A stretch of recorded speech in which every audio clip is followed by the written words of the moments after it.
News 18 India।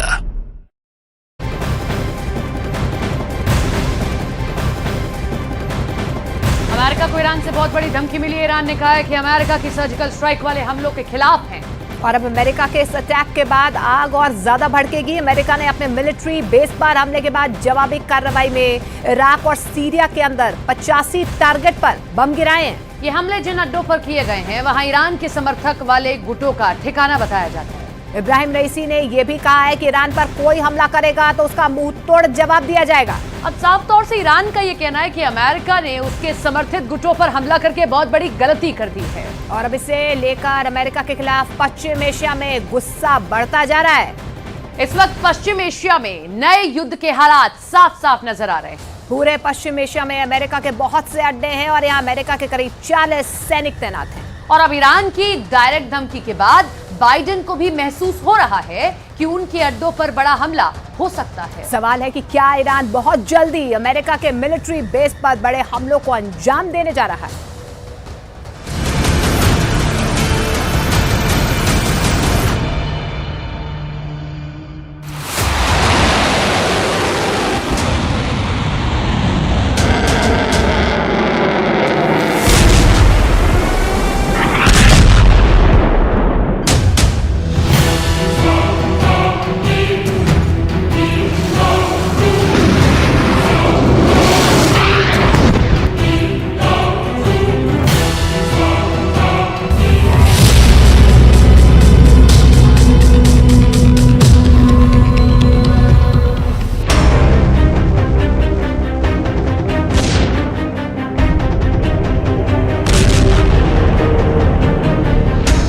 इस वक्त पश्चिमी एशिया में 2 वॉर जोन बने हुए हैं और तीसरा बनाने की पूरी कोशिश जारी है।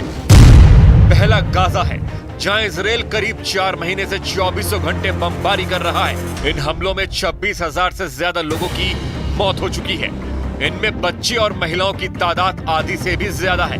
अब तक करीब 64,000 लोग घायल हैं। दूसरा वॉर जोन है लाल सागर, यानी यमन और अफ्रीका के बीच वो समुद्री गलियारा जहां इस वक्त इजराइल और अमेरिका के जहाजों पर हमले हो रहे हैं।